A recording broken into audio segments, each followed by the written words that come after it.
Se pravi, vsa ta drevesa okoli je potrebno okrasiti.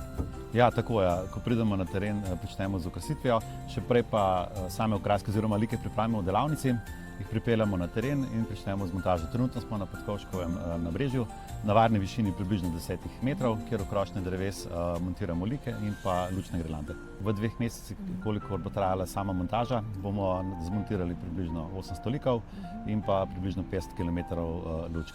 Naj povem še, da bomo tudi letos pripeljali 10 novoletnih smrek, najvišja bo na Prešernovem trgu.